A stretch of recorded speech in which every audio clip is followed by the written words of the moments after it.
قبل از مشروع خبرها نگاهی داریم به مهمترین رخدادهای امروز.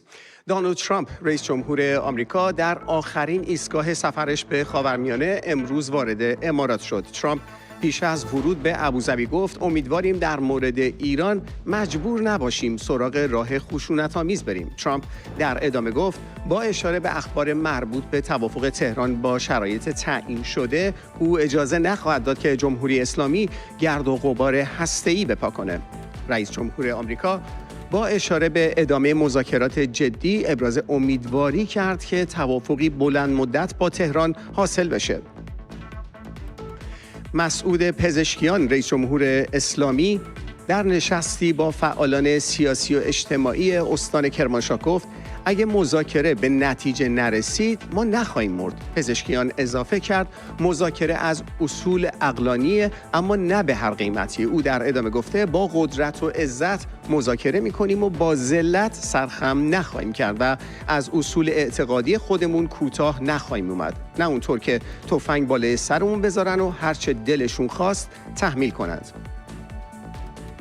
وزارت خزانه‌داری آمریکا 12 نهاد و 7 فرد عمدتاً مستقر در چین و هنگ کنگ رو به دلیل پشتیبانی اونها از برنامه موشک‌های بالستیک ایران مورد تحریم قرار داد. آمریکا میگه این نهادها و اشخاص از تلاش‌های جمهوری اسلامی برای بومی‌سازی تولید الیاف کربن که در برنامه موشک‌های بالستیک استفاده میشه حمایت میکنند.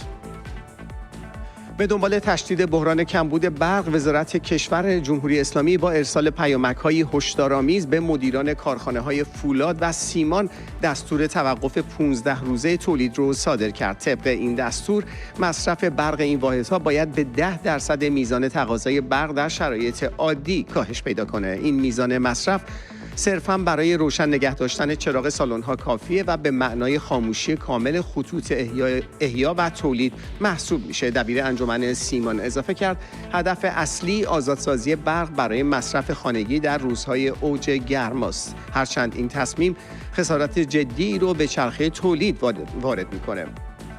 علی سپهری برادر فاطمه سپهری زندانی سیاسی بخشایی از پیام خواهرش رو از داخل زندان وکیل‌آباد منتشر کرد. در این پیام خانم سپهری گفته یکی از نفرت انگیزترین کارهایی که در زندان مجبور به انجام اون هستیم نوشتن درخواست‌هایی هست که باید همراه با امضا و اثر انگشت باشه. اون هم برای ابتدایی ترین حقوق انسانی باید التماسنامه تحقیرآمیز نوشت. خانم سپهری گفته یک روز پیش از انتقال اضطراریش به بیمارستان شریعتی به دلیل وخامت وضعیت جسمانی در آخرین درخواست مکتوبش برای تماس تلفنی کوتاه با برادر زندانیش محمد حسین سپهری نوشته این جانب فاطمه سپهری با توجه به اینکه واردات و نگهداری مواد سوخت جامد برای موشک‌های قاره‌پیما نیاز به هیچگونه مجوزی نداره خواهشمندم با 10 دقیقه تماس تلفنی در داخل زندان موافقت کنید. و ولادیمیر زلنسکی رئیس جمهور اوکراین تایید کرد که هیئتی از اوکراین برای مذاکره با روسیه به استانبول اعزام شده و هیئتی از ترکیه هم در محل حضور خواهد داشت. او گفت هیئت آمریکایی هم در استانبول. این دیدار ممکنه امشب برگزار بشه، شاید هم فردا. با این حال او بار دیگه انگشت اتهام رو به سوی روسیه نشان رفت و گفت همه منتظرند، ما هر کاری از دستمان برمی اومد انجام دادیم، اکنون هم منتظر طرف روس هستند. زلنسکی پیشتر از ولادیمیر پوتین خواسته بود شخصاً در این نشست حضور پیدا کنه، اما پس از خودداری پوتین او گفته که روسیه فقط چند سیاهی لشکر نمایشی به استانبول فرستاده. و اما دونالد ترامپ رئیس جمهور آمریکا در سومین روز از سفرش به حاشیه جنوبی خلیج فارس از قطر راهی امارات متحده عربی شده. امارات آخرین مقصد ترامپ در این سفر خواهد بود. همکارم علی همدانی که همکنون در منطقه است با ما همراه میشه تا از آخرین های دیدار ترامپ با مقامات اماراتی برامون بیشتر بگه. همونطور که دیشب هم شاهد بودید همکارم علی از منطقه برامون گزارش داد و امشب هم در همین منطقه حضور داره تا بتونه آخرین ها و جزئیات بیشتری رو برای ما ادامه بده. علی با درود و خسته نباشی. صدای منو داری؟ سلام فرشاد، وقت بخیر. از میان چندین جلسه مختلفی که داره برگزار میشه با شما صحبت میکنم و دلیل این کمی آشفتگی در واقع همین هستش. از ابوظبی باهاتون صحبت میکنم و آماده جواب به پرسشام. بله علی، عصر امروز آقای ترامپ وارد ابوظبی شده. از این سفر برامون بیشتر بگو، از جزئیاتش. همونطور که تو گفتی عصر امروز آقای ترامپ وارد ابوظبی شد و اینجا گرمای بسیار شدیدی هم حاکم هستش. اولین کاری که آقای ترامپ کرد در سومین روز سفر خاورمیانه‌ایش از قطر رسید، آقای ترامپ رفت به مسجد بزرگ شیخ زاید که آرامگاه شیخ زاید بن سلطان آل نهیان بنیانگذار امارات متحده عربی هم آنجا هستش، ادای احترام کرد. آقای ترامپ حضور او در یک مسجد عمده در خاورمیانه به هر حال نوعی ادای احترام به دینی هستش که در این منطقه حاکم هستش. این رو هم به شما بگم که در بعد به ورود آقای ترامپ به منطقه تفاوت عمده‌ای که احساس می‌شد و بسیار هم شایان توجه بود، حضور بیشتر زنانی بودند که در حکومت، در اداره امارت‌های مختلف امارات متحده عربی برای پیشبرد و خوشامدگویی رفته بودند. تفاوت عمده‌ای هست بین از این نظر میان دیدارهای آقای ترامپ در عربستان سعودی و قطر. بسیار بسیار این مهم هستش. دیدم تصاویری منتشر شده بود، ما هم پخش کردیم، از رقصی که زنان کردن در هنگام ورود، رقصی که بهش رقص معلایه میگن و شاید برای بینندگان ما جالب باشه که بدونن که این رقص از جمله در استان بوشهر در ایران هم اجرا میشه و به هر حال فرهنگی مشترک در دو سوی خلیج همیشگی فارس. علی، دیروز ترامپ توی قطر تا این موقع روز توافقنامه‌هایی رو امضا کرده بود. هنوز این اتفاق توی امارات نیفتاده و او مشغول بازدید از اماکن تاریخی همونجور که گفتی. میدونی چه توافقاتی اصلا قراره انجام بشه؟ البته توافقات در امارات متحده عربی بسیار مهم هست از این نظر که قرار هستش که آقای ترامپ و میان امارات متحده عربی و ایالات متحده آمریکا توافقهای عمده درباره تکنولوژی و هوش مصنوعی انجام بشه.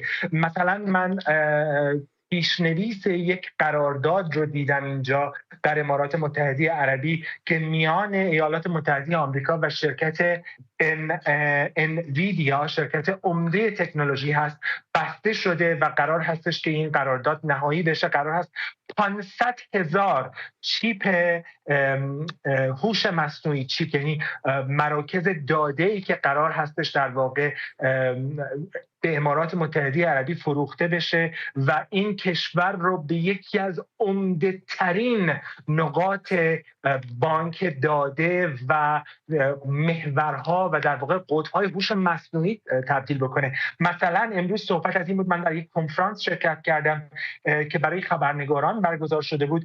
گفته میشد که با این قرارداد امارات متحده عربی بعد از آمریکا و چین به سومین قطب هوش مصنوعی در جهان تبدیل خواهد شد. میتونید حدس بزنید در زمانی که هوش مصنوعی بسیار اهمیت داره چقدر این قرارداد مهم هستش. این رو هم باید به بینندگانمون بگم که پرزیدنت بایدن رئیس جمهوری پیشین آمریکا از جمله مخالف این قرارداد بودش وقتی که صحبتش بود و حتی میگفتش که نباید این قرارداد رو بس به خاطر اینکه میترسید این چیپ ها یا در واقع تکنولوژی هوش مصنوعی به دست چین بیفته.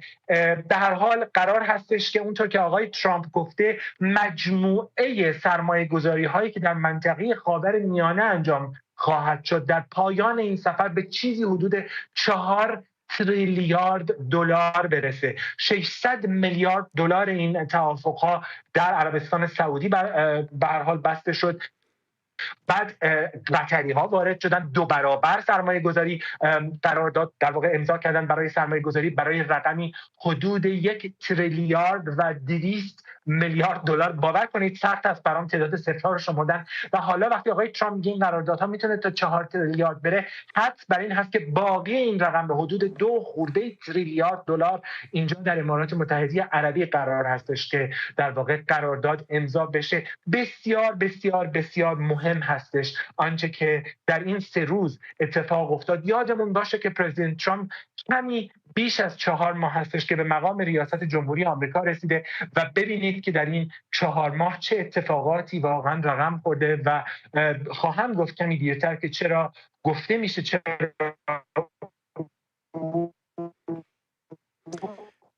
علی اگه تصویر ما هنوز داری، سوال بعدیم این هستش که بخش عمده از اظهارات ظاهرا قطع شدیم.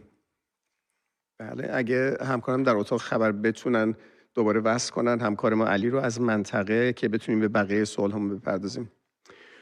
خب پس ما میریم سراغ خبر بعدی. وقتی که علی بتونه برگرده دوباره برمیگردیم با بقیه صحبتش.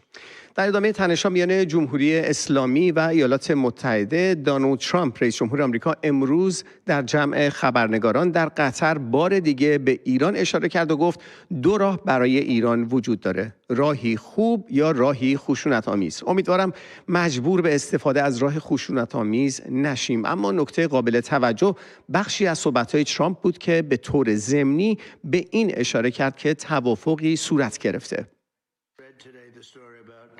Iran has sort of agreed to the terms. They're not going to make, I call it in a friendly way, nuclear dust. We're not going to be making any nuclear dust in Iran. And we've been strong. I want them to succeed. I want them to end up being a great country, frankly, but they can't have a nuclear weapon. That's the only thing. It's very simple. It's not like I have to give you 30 pages worth of details. There's only one sentence. They can't have a nuclear weapon. And I think we're getting close to maybe doing a deal without having to do this. There's two steps. There's a very, very nice step, and there's a violent step. The violence like people haven't seen before.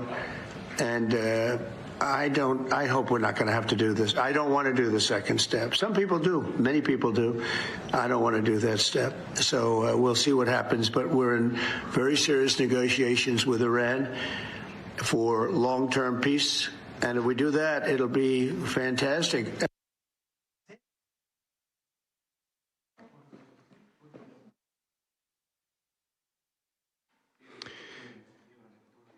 پیش از اظهارات رئیس جمهور آمریکا، وزیر انرژی این کشور کریس رایت در گفتگو با شبکه خبری CBS تأکید کرد که هر گونه توافق فقط در صورتی ممکنه که جمهوری اسلامی به طور کامل برنامه نظامی هسته‌ای خودش رو برچینه. رایت این برنامه رو بزرگترین مسئله امنیتی خاورمیانه خوند و گفت تلاش‌ها برای رسیدن به توافق همچنان ادامه داره. There are concerns about the threat of Iran, which continues to loom. What is Saudi Arabia and other countries in this region asking the U.S. with regard to curbing its ambitions to curbing that threat? Yeah, so this was a very active dialogue in all of my travels in the Middle East. And I know the talks are ongoing, but can you set expectations for us? How close could we be to any kind of an agreement with Iran? I think sometime later this year, and hopefully on the sooner end, hopefully much sooner than late this year, we'll see large breakthroughs in Iran. Look, this is a win-win deal. If Iran agrees to completely give up their nuclear program, they can have trade, they can have engagement with the rest of the world, they can bring down rampant inflation, they can bring investment and make their society better, and the rest of the region can thrive if it's not constantly under bombardment by Iranian proxies or the threat of a nuclear-armed Iran. This is by far the biggest security issue in the Middle East. We want to liberate the Iranian people and liberate the whole Middle East, you know, for peace and prosperity. But there's only one way to get there, and that is to dismantle, not stop the progress, but dismantle the Iranian nuclear weapons program.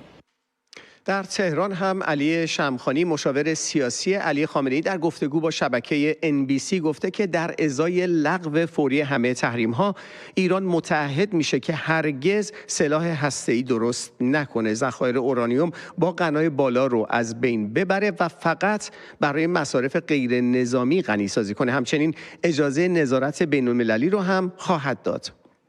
After warning, there's a time window for Iran that's closing. But if Iran's leadership rejects this olive branch and continues to attack their neighbors, then we will have no choice but to inflict massive maximum pressure. Iranians appear to overwhelmingly want a deal. The country's economy is suffering, and many tell us they want to end their international isolation. Today, we sat down with Ali Shamkhani, the military, political, and nuclear advisor to Iran's supreme leader. He said Iran also wants a deal. Yes, we are ready. Shamkhani is one of the few people in Iran authorized to speak about the sensitive negotiations. We can definitely have better relations with the U.S. Shamkhani said that Iran is willing to commit to never having a nuclear weapon, to getting rid of its stockpiles of highly enriched uranium, to only enriching to a level needed for civilian use, and to allow inspectors in to oversee it all, in exchange for lifting all sanctions immediately. He said Iran would accept that deal tonight. دونالد ترامپ رئیس جمهور ایالات متحده هم ساعاتی پیش در شبکه تروث سوشال مصاحبه علی شمخانی مشاور سیاسی علی خامنه‌ای با شبکه خبری NBC رو بازنشر کرد. برای بررسی ابعاد بیشتر این موضوع از بابک شکرابی تحلیلگر سیاسی دعوت کردیم تا همراه ما باشن. جناب شکرابی، با درود و سپاس از وقتی که به ما دادید. به نظر شما اینکه ترامپ در شبکه تروث سوشال مصاحبه علی شمخانی مشاور سیاسی علی خامنه‌ای با شبکه خبری NBC رو بازنشر کرد چه معنایی میتونه داشته باشه؟ درود بر شما، سپاسگزارم که من در برنامه‌تون پذیرفتید. ببینید، مشخصا هر دو طرف دارن اذهان عمومی رو آماده میکنن برای وقایع پیش رو. خب از یک سو به نظر میاد آقای ترامپ خیلی فوکس و متمرکز هستن که بخوان به یک توافقی دست پیدا بکنن. به هر جهت وقتی که پس زمینه وقایع اقتصادی و سیاسی رو در داخل آمریکا میبینیم، بسیاری از قولهای انتخاباتی که آقای ترامپ داده بودن به حقیقت نپیوسته، ولی حضور ایشون در خاورمیانه، توافقات مالی سنگینی که با چندین کشور عربی داشتن و سرازیر شدن سرمایه‌گذاری‌های خارجی در آمریکا، خبری هستش که به هر جهت ایشون خیلی خوب میتونن از اون استفاده تبلیغاتی بکنن به عنوان یک موفقیت، و یک موفقیت هم هست.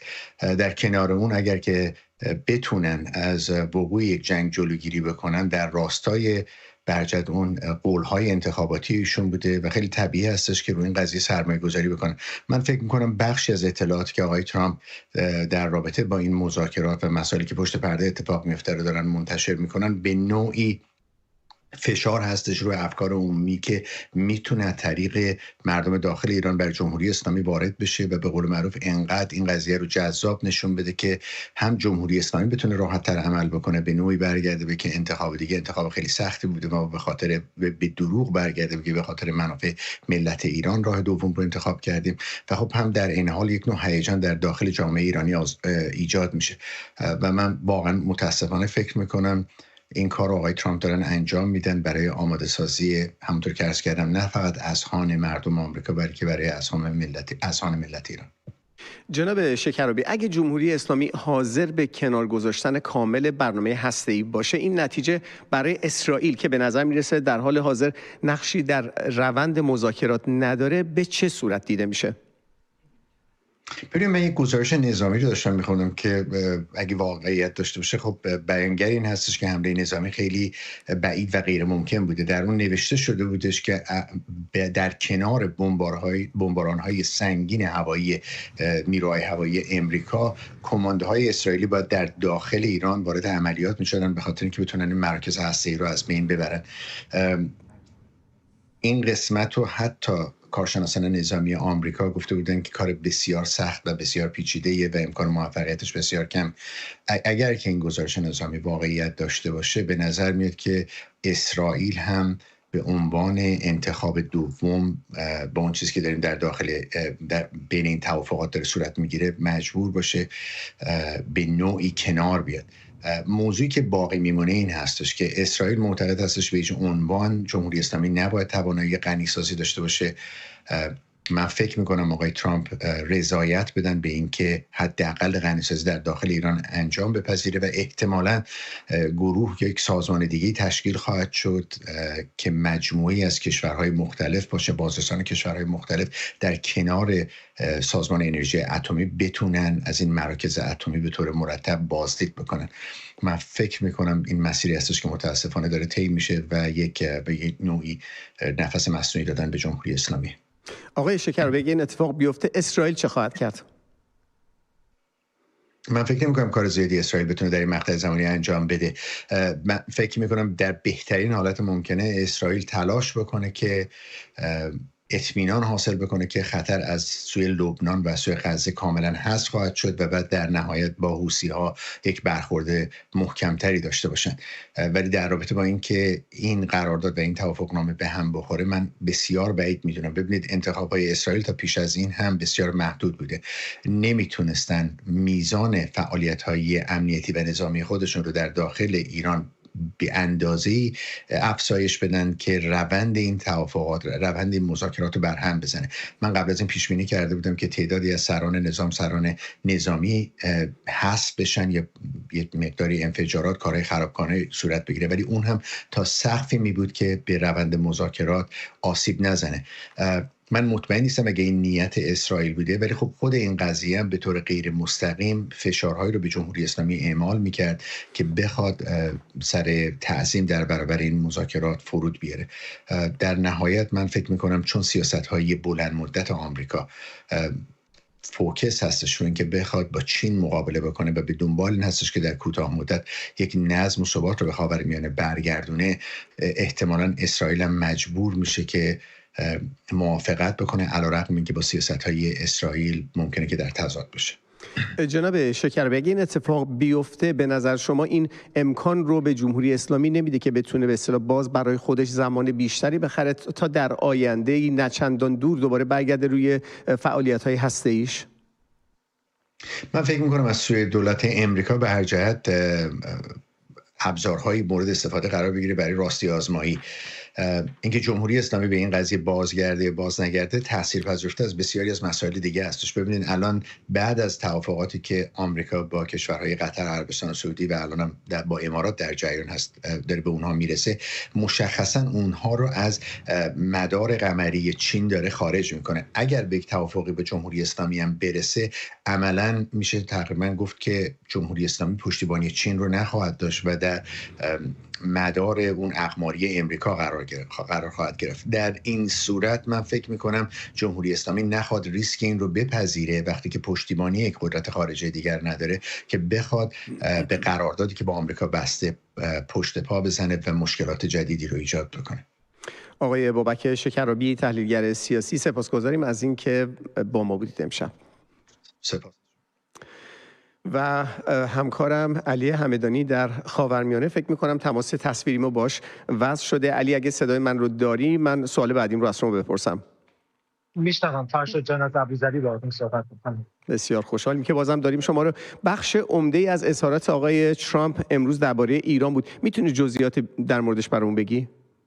قبل از اینکه به این جزئیات بپردازم که میدونم موضوع گفتگوی قبلی شما هم بود، دو نکته رو من بگم. اول از همه این که گزارشی که بینندگان تماشا کردن از شبکه آمریکایی تلویزیونی NBC که خبرنگار ریچارد ایگل به ایران رفته بود و میدونیم که این خبرنگار قبلا هم گزارشات درست کرده بود که چقدر ایران با تصویری که در دنیای غرب میشه متفاوت، مردم خوشحالن، مردم توافق میخوان و این گفتگو با علی شمخانی. یک همکار آقای ایگل به من گفت در NBC کار نمیکنه، البته که درخواست ویزایی که داده شده بوده برای سفر این خبرنگاران به ایران 4 ماه پیش ثبت شده و از 2 ماه پیش، یعنی درست همون موقعی که آقای خامنه‌ای در سخنرانی‌های خودش میگفت مذاکره با آمریکا تحقیرآمیز هستش، از همون موقع برنامه این سفر ریخته شده بود و مقامات ایرانی بودن که اصرار می‌کردن که علی شمخانی مورد مصاحبه قرار بگیره که نکته بسیار جالب توجهی هستش.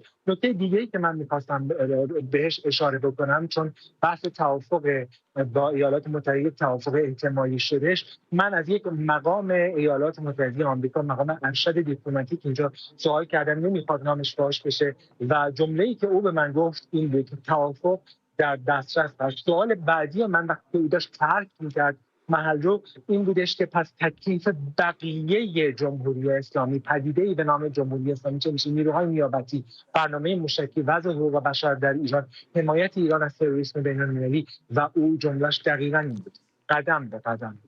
در حال شرایط عجیبی هست. من برگردم به سوالی که تو کردی فرشاد در مورد آقای ترامپ و ایران پرسیدی. همونطور که اشاره کردی آقای ترامپ امروز در دوحه قطر پیش از اینکه ترک بکنه این کشور رو، در پایگاه نظامی ایالات متحده آمریکا به ایران اشاره کرد و گفتش که جمهوری اسلامی یک راه حل خوب و یک راه حل خشن روبروش هستش که او گفته تمایل به انتخاب گزینه دوم نداره. آقای ترامپ گفت در واقع بسیاری خواهان این گزینه فشن هستن اما او این رو نمیخواد. ما میدونیم که آکسیوس گفته بود که پیشنهاد ایالات متحده آمریکا به جمهوری اسلامی در جلسه که شنبه گذشته در عمان داشتن داده شده. رویترز بعداً این خبر رو به نقل از یک مقام ایرانی تکذیب کرد، اما همون منبع دیپلماتیکی که من باهاش صحبت کردم تایید کرد که پیشنهادهای آمریکا به طور روشن و واضح مقابل جمهوری اسلامی قرار گرفته. در ضمن اگر در مورد غیر مستقیم یا مستقیم بودن مذاکرات به هر حال جزئیاتی هستش که ما مدام میشنویم جمهوری اسلامی اصرار داره به ویژه رسانه‌هاش که این مذاکرات غیر مستقیم هست. برای حفظ به هر حال وجه این کارو داره انجام میده در سایه آنچه که خامنه‌ای گفته مذاکرات تحقیرآمیز بر بودن آمریکا. من امروز چیزی رو شنیدم حیرت آور بود، میان خبرنگاران آمریکایی شنیده بودن از نمایندگان دیپلماتیک آمریکا که در جریان مذاکرات عمان هستند که بعد از اینکه نوشته میان دو طرف، میان طرف ایرانی و طرف آمریکایی توسط وزیر خارجه عمان رد و بدل می شده، وقتی به بحث‌های فنی کشیده دو طرف از طریق زوم، یعنی از طریق ملاقات آنلاین و ویدیویی با هم صحبت کردن و نام این جو مذاکره غیر مستقیم گذاشتن. علی اگه قرار باشه جمع‌بندی کنیم این سفر 3 روزه دونالد ترامپ رو، فکر می‌کنید با چه دستاوردهایی به آمریکا برمیگرده؟ بسیار سوال شایسته‌ای پرسیدید. ببینید آقای ترامپ حدود 4 ماه هستش که در مسند قدرت نشسته در این دور دوم ریاست جمهوریش و برای اولین سفر خارجیش خاورمیانه رو انتخاب کرد. خاورمیانه‌ای رو هم انتخاب کرد که ثروتمند هست. عربستان سعودی، قطر و امارات متحده عربی. در بخش قبلی به شما گفتم که آقای ترامپ گفته مجموعه سرمایه‌گذاری‌هایی که امیدوار هست که بعد در پایان امروز در واقع با خودش به آمریکا ببره چیزی حدود 4 تریلیارد دلار هستش. مبلغ بسیار شایان توجهی هستش. این هم از نظر متحدان ایالات متحده آمریکا در منطقه مهم هست و هم از نظر سیاست داخلی، از این نظر که یکی از شعارها و وعده‌های تبلیغاتی آقای ترامپ این بود که شغل ایجاد خواهد کرد و با این 4 تریلیارد دلاری که آقای ترامپ در طول همین 4 ماه نخست ریاست جمهوریش سرمایه‌گذاری خارجی به ایالات متحده آمریکا جلب کرده، هزاران نفر صاحب شغل خواهند شد و آقای ترامپ میتونه بگه که به این وعده انتخاباتیش در واقع دست پیدا کرده. نکته دوم و مهم این هستش، من به شما گفتم در امارات متحده عربی آمریکا قبول کرده 500,000 چیپ برای یک بانک داده که هوش مصنوعی رو در منطقه تقویت خواهد کرد در اختیار امارات متحده عربی بگذاره. مبلغ هنگفت هم البته دریافت کرده. به این ترتیب منطقه خاورمیانه، منطقه خلیج فارس به 3مین قطب هوش مصنوعی جهان بدل خواهد شد بعد از آمریکا و بعد از چین. این به معنای آن است که در سیاست خارجی آمریکا ثبات در خاورمیانه بسیار مهم هست. چنین سرمایه‌گذاری‌ها با هر حال باید به بار بنشینه تا معنیدار باشه و این پول در واقع به آمریکا برسه. از یک نظر این و بی‌ثبات سازترین حکومت در منطقه خاورمیانه الان فعلا جمهوری اسلامی هست و جمهوری اسلامی به هر حال اگر بخواد به همین شکل ممکن ادامه بده خودش رو منزوی‌تر خواهد کرد و نه تنها دشمنان بین المللی که دشمنان منطقه‌ای خواهد داشت که به هیچ عنوان حاضر نیستند ثبات در خاورمیانه تحت تاثیر قرار بگیره. من این نکته رو به شما بگم که روز گذشته نمایندگان مجلس شورای اسلامی در نامه بلند بالا خطاب به آقای ترامپ گفته بودند که 60% نفت جهان از تنگه هرمز میگذره و تهدید کرده بودند که تنگه هرمز را اگر لازم بشه خواهند بست. من میخواستم شما رو در برابر این تضاد و تناقض بگذارم که از یک سو در جنوب خلیج فارس کشورها از 3مین قطب هوش مصنوعی صحبت میکنن، از سرمایه‌گذاری 4 تریلیارد دلاری صحبت میکنن و در شمال همین خلیج فارس حکومتی هست که به هر حال بحث بی‌ثباتی رو مطرح میکنه. در حال سفر تاریخی بود که رئیس جمهوری‌خواه ایالات متحده آمریکا به منطقه خاورمیانه. علی همدانی، روزنامه‌نگار من و تو، مرسی از توضیحاتت. و مقامات امنیتی و قضایی لبنان بازداشت محمد هادی صالح از افراد نزدیک به حزب الله و مداح ویژه حسن نصرالله دبیرکل پیشین این گروه رو به اتهام جاسوسی برای اسرائیل تایید کردند. بر اساس گزارش رسانه‌های لبنانی، این فرد طی 1.5 سال گذشته اطلاعاتی حساس درباره موقعیت‌های امنیتی، مراکز استقرار نیروها و فرماندهان حزب الله رو در اختیار دستگاه اطلاعاتی موساد قرار داده. این اطلاعات به گفته منابع لبنانی در حملات اخیر اسرائیل مورد استفاده قرار گرفته و منجر به کشته شدن شماری از نیروهای حزب الله از جمله چند فرمانده میدانی شده. همکارم روزا پرتو برای بررسی جزئیات این خبر اینجا همراه ما هستند. روزا، گویا جزئیات جدیدی از این فرد منتشر شده، برامون توضیح بده که او چطور جاسوسی می‌کرده. سلام به شما و بینندگان عزیز. ببینید، در واقع من بعد قبل از این که یک توضیح مختصری بدم که چطور شده که ایشون برای در واقع اسرائیل جاسوسی کرده، باید بگم که مسئله جاسوسی برای اسرائیل الان از دهه 40 در لبنان یک امر بسیار طبیعی هستش. یعنی در واقع ایشون اولین نفری نبود که به گفته در واقع مقامات حزب الله برای اسرائیل جاسوسی کرده. یعنی ما در دهه‌های پیش و در سالهای پیش هم افرادی رو داشتیم، افرادی که حتی یکی از این افراد به عنوان ابراهیم یاسین که بعدها هم نامش رو عوض کرد به نام آبراهام سینای به اسرائیل پناهنده شد. بنابراین این فرد که در واقع خیلی از افراد اون رو به عنوان مداح گروه حزب الله میشناسن، اما بعضی از رسانه‌ها و منابع محلی میگن که اون یک جوان تحصیل کرده در امر گرافیک هستش و بسیار هم باهوش بوده و اخیراً به مشکلات مالی دچار شده. بنابراین افرادی که در واقع خواهان این هستن که بگن که نه، این مسئله رو در واقع بی‌طرف بدونن و بگن ایشون این جاسوسی رو مرتکب نشده، میگن این یک اتهام هستش. حتی خانواده‌اش هم میگن یک اتهام هستش. اما ایشون از چه طریقی به گفته حزب الله برای اسرائیل جاسوسی میکرد؟ ایشون در واقع می آمده و تمامی اطلاعات لازمی که حتی اطلاعاتی که خیلی هم کوچیک باشه برای اسرائیلی ها بهشون میرسون، اطلاعاتی که میتونست در واقع به دستگیری و یا حتی به کشتن افراد مهم گروه در واقع حزب الله منجر بشه. و در این باره هم مبلغی، البته درباره مبلغ هم بعضیا میگن $24,000 و بعضی از افراد میگن در واقع 22 یا 23,000 دلار. باز هم برای 23 یا 24,000 دلار مبلغی نیستش که ایشون برای اسرائیل جاسوسی کرده باشه. بنابراین در حال حاضر بایستی بگم اسرائیل یکی از کارهایی که داره انجام میده این هستش که از افراد محلی برای این کار در گروه حزب الله داره استفاده میکنه. دلیلش هم این هستش که هم ریسکش کمتره، هم میتونه به صورت دراز مدت از این افراد استفاده بکنه و در واقع خطرات در واقع هم مالی و هم خطرات منابع انسانی برای خود اسرائیل نداره و در واقع به راحتی اسرائیل میتونه به وارد کوچکترین جزئیات این گروه ها بشه. یعنی فقط در واقع این مصداق در گروه حزب الله نیستش، در گروه های نیابتی جمهوری اسلامی هم ما میدونیم که در واقع نفوذ اسرائیل بسیار بالاست. حتی خیلی ها میگن نفوذ اسرائیل در تهران بالاست و درباره این هم شواهد بسیاری بیرون اومده. و اما مسئله که اینجا من بایستی در واقع میتونم بگم که این مبلغ 24,000 دلار یا حالا 22,000 دلاری که هست میتونه جمهوری اسلامی رو وارد یک چالش بزرگی بکنه که با قیمت‌های بسیار کم این افراد میتونن در واقع برای ارتش اسرائیل جاسوسی بکنن.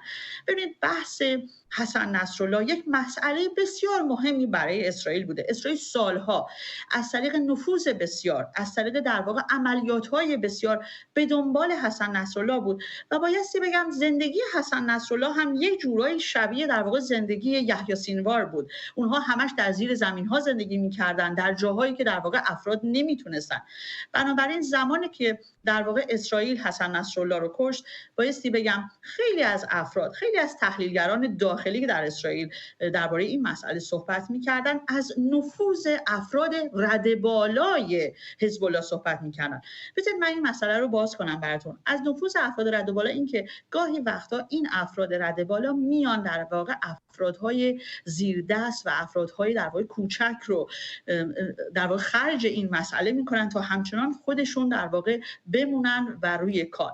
خیلی از این افراد متعهد به اسرائیل خواهند بود، همانند آقای ابراهیم یاسین که گفتم که بعدها شد آبراهام سینای، اکنون در اسرائیل پناهنده است. ایشون کمک‌های بسیاری به ارتش اسرائیل کرد. یا علی الجراح 25 سال، علی الجراح یکی از نیروهای بسیار مهم حزب الله بوده، 25 سال برای اسرائیل در واقع جاسوسی میکرد و عملیات‌های برون مرزی، حتی عملیات‌هایی که در واقع قرار بوده در اسرائیل اتفاق بیفته، یا اینکه عملیات‌هایی که خود حزب الله در رابطه با قاچاق اسلحه، قاچاق مواد مخدر یا ارتباطش با جمهوری اسلامی رو در اختیار اسرائیل قرار میدادن.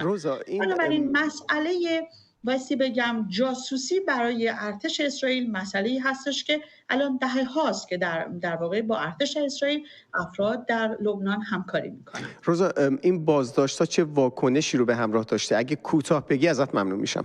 بله حتما. ببینید این طبیعتاً گفتم این واکنش‌های بسیاری هم داشته. یکی از واکنش‌هاش خیلی بر من جالب بود و اونم این بود که عکس ایشون رو در شبکه‌های اجتماعی افراد وابسته به گروه حزب الله منتشر کرده بودن و در اون گفته بودن که ما از اول اخطار دادیم که کارگران رو از داخل خودتون پاکسازی بکنید. وقتی داخل خودتون پاکسازی شدید قطعاً مشکلات اینچنینی پیش نمی اومد. پس بنابراین نشون میده که افراد وابسته به حزب الله همونطور که در شبکه‌های اجتماعی دارن میگن از نفوذ صحبت میکردن. اما خانواده در واقع ایشون مخالف بودن یا افرادی که در واقع مخالف این مسئله بودن هم در شبکه‌های اجتماعی عموماً بازتاب زیادی پیدا کرده که این افراد عموماً مخالف حزب الله هستن.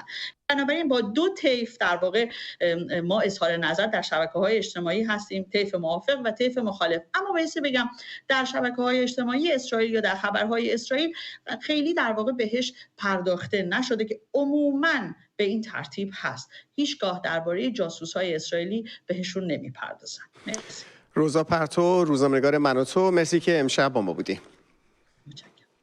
ساعتی پیش ولودیمیر زلنسکی رئیس جمهور اوکراین اعلام کرد که هیئتی رو به مذاکرات استانبول اعزام خواهد کرد. هیئتی که ریاست اون بر عهده وزیر دفاع اوکراین خواهد بود. اقدامی که به گفته او علیرغم سطح پایین هیئت روسی صورت میگیره. زلنسکی با تکرار این ادعا که روسیه برای رسیدن به صلح جدی نیست، ابراز امیدواری کرده که در جریان این نشست مسکو خلاف این رو ثابت کنه. او همچنین تأکید کرده که اعزام وزیر دفاع استانبول از سر احترام به دونالد ترامپ و رجب طیب اردوغان انجام میشه. گفته شده ولادیمیر پوتین رئیس جمهوری روسیه در فهرست هیئت اعزامی این کشور به مذاکرات آتشبس با اوکراین که قرار امروز در ترکیه برگزار بشه حضور نداره. بر اساس حکمی که روز چهارشنبه از سوی رئیس جمهوری روسیه امضا شد، ولادیمیر مدینسکی دستیار ریاست جمهوری، میخائیل گالوزین معاون وزیر خارجه، الکساندر فومین معاون وزیر دفاع و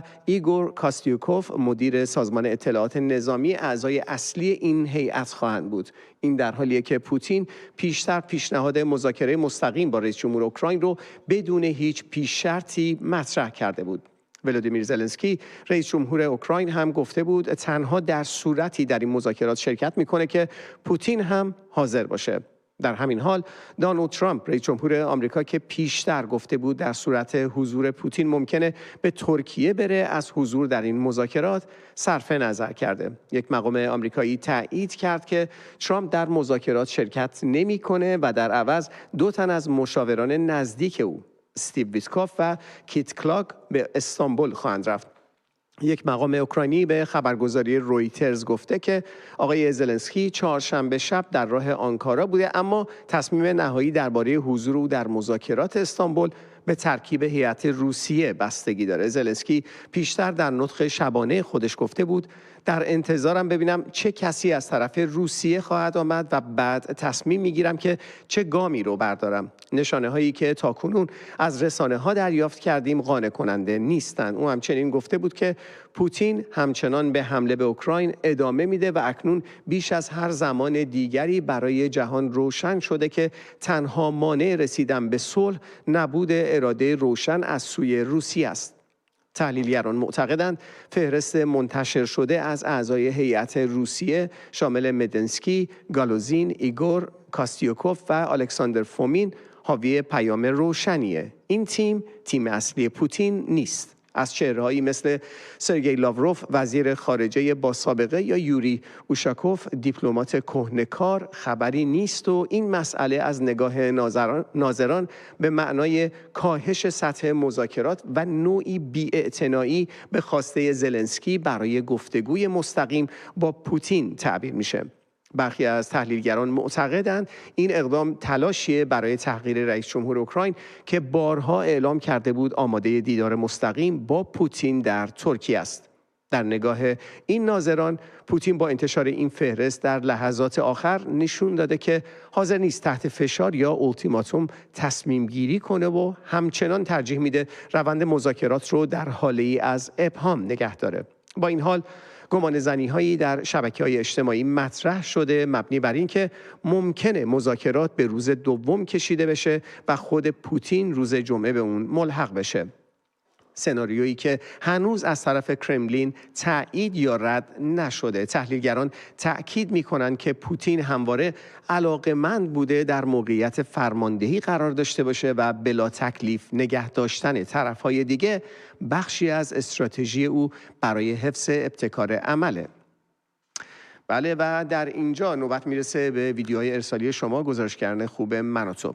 امروز گروهی از نانوایان در شاهینشهر در اعتراض به دریافت نکردن کمک هزینه نان، قیمت نان، قطعی برق و مشکلات دیگرشون مقابل فرمانداری این شهر دست به تجمع زدن و خواهان مطالباتشون شدن. ویدیویی کوتاه از این تجمع اعتراضی به بخش گزارشگر رسیده که با هم می‌بینیم.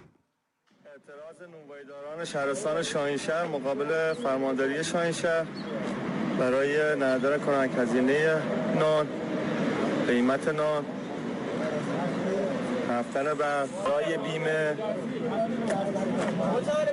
و خواهان مطالبات خودشون هستن.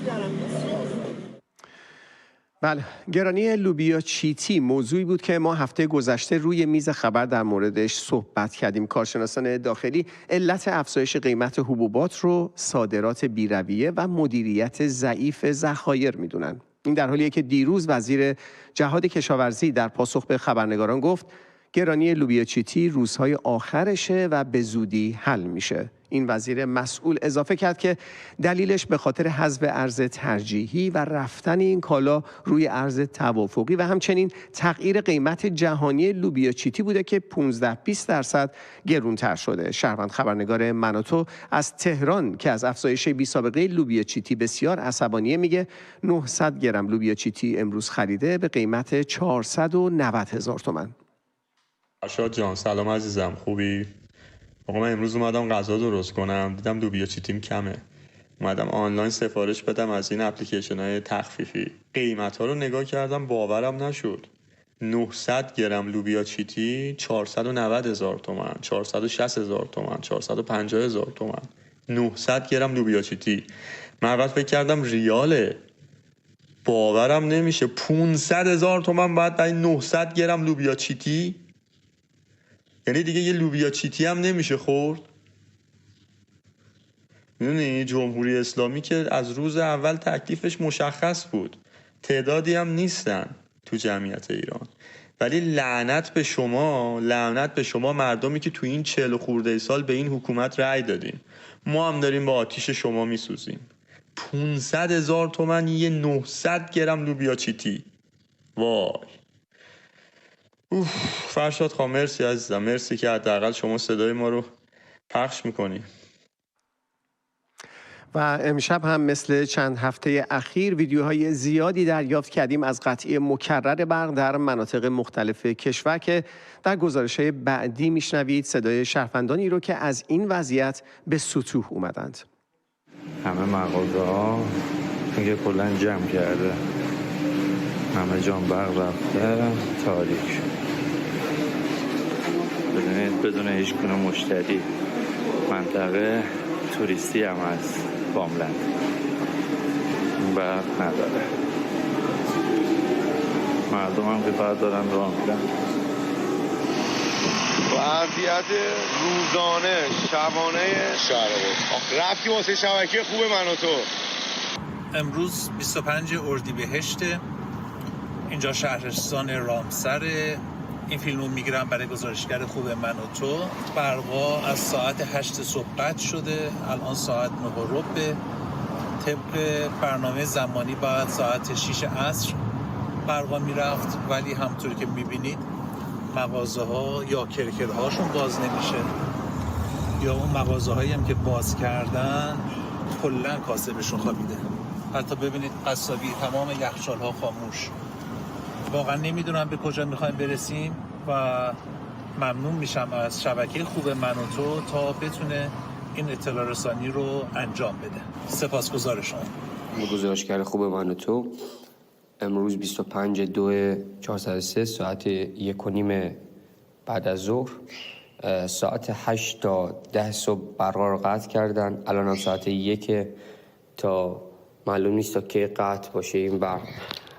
بعد آب هم به طبق معمول که یا کم فشار یا قطع، نمیدونم واقعا دیگه چجوری توی این گرما دووم بیارن مردم.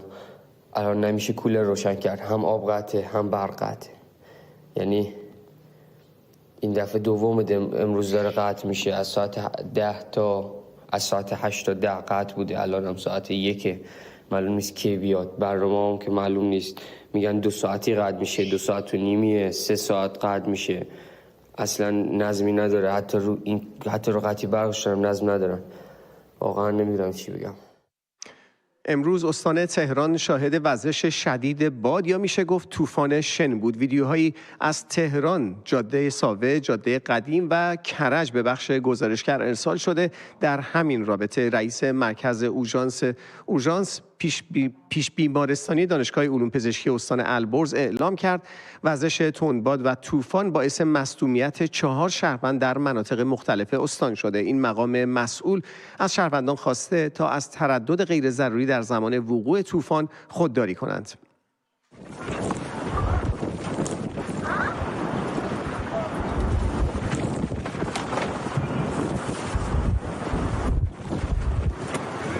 اینجا جاده ساوه، بزرگراه ساوه است، نزدیک عوارضی. وقتی ترامپ میگه ایران و آخوندا تبدیل کردن به ویرانه، جنگلا رو تبدیل کردن به بیابون، اینجاست. یه ابر اومده، یه ذره باد شده، ببینید شوره‌زار رو نگاه کنید، خاک رو هوا نگاه کنید. الان ساعت 12 ظهره. ببینید اینه، انگار تو کویرای مرکز ایران داریم زندگی میکنیم، در حالی که اینجا تهران. ممنونم، خداحافظ. خدایا نگاه، خدایا جاده محمود آباد، ببین خدا جان، نگاه، ای خدای من، گرد و خاک رو ببین، نگاه، خدا جان، محمود آباد، الله اکبر.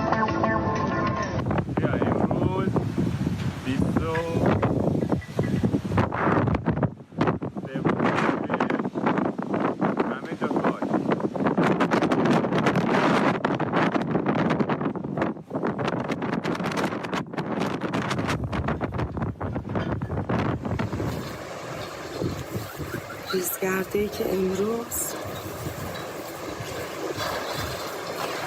25 اردیبهشت ماه توی کرج هستش.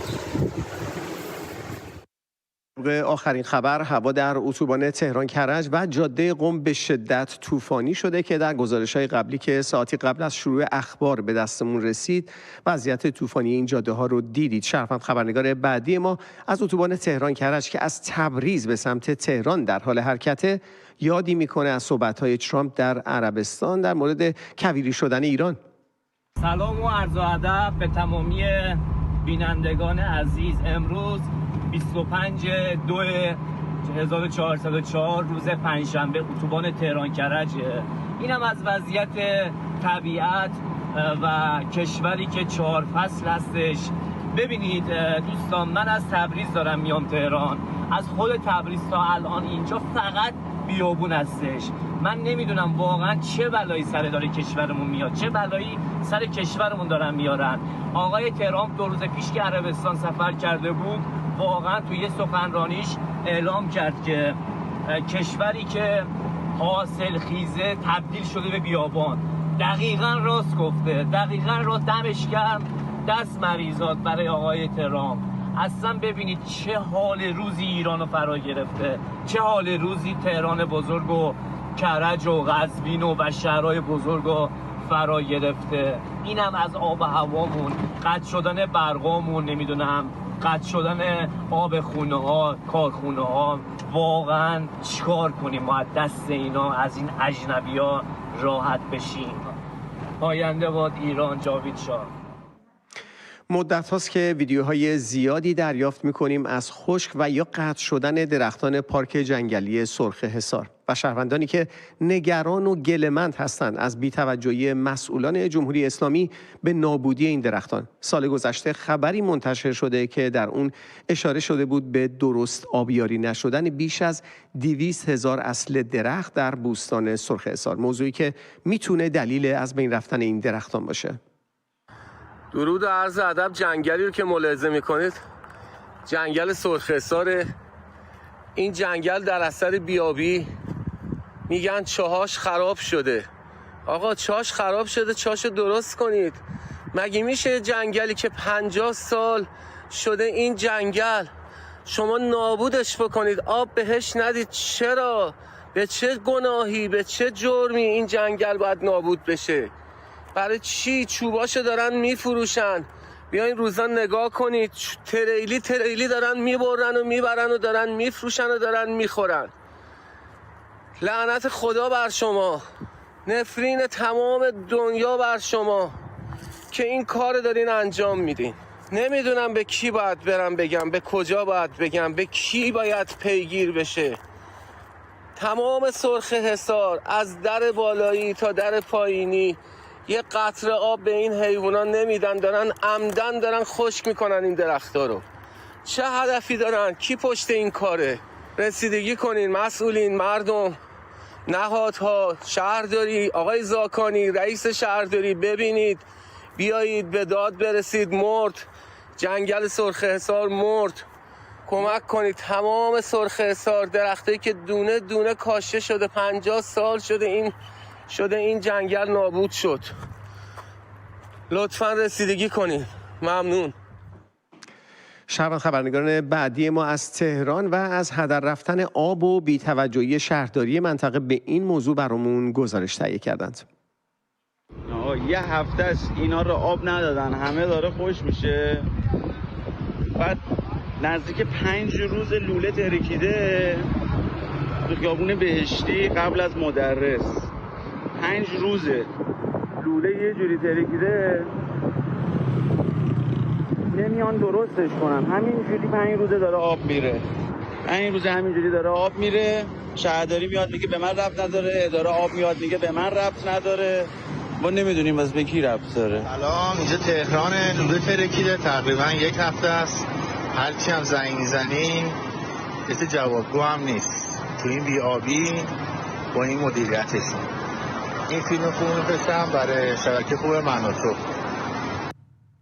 و در پایان گزارشگر امشب گوشه‌ای از صحبت‌های یکی از شهروند تحلیلگران من و تو رو میشنویم که اشاره داره به بی‌توجهی و سکوت مردم به اتفاقات این روزها. درود به شبکه خوب من و تو. مردم ایران که از بی برقی، بی آبی، بی پولی، از همه چی یاد گرفتن فقط تحمل کنن. شما برو در یه نونوایی، آشغال ترین نونو بهت بده، یکی صداش در نمیاد که بگه این چه نونیه، من دارم پول میدم. من اگر اعتراض کنم همینم گیرم نمیاد. ترس از دست دادن دارن. مردم ایران جمهوری اسلامی اینجوری بارشون آورد. شهرهای مرزی که مثل خوزستان و خراسان و برقشون قطع میشه، شما دیگه چرا؟ بله، به این ترتیب به پایان این بخش خبری رسیدیم. ولی لطفاً اگه شما هم ویدیوهایی دارید که میخواید برامون ارسال کنید از اتفاقاتی که در اطرافتون میفته، میتونید به شماره‌ای که زیر صفحه میبینید 2044 75 90 899 999 به واتساپ و تلگرام من و تو ارسال کنید. ما در اینجا منتظر ویدیوهای شما هستیم. لطفاً جایی نرید چون تا دقایق دیگه و بعد از استراحتی کوتاه همکارانم پریسات، تینا و کسرا در هاب 1 با شما خواهند بود.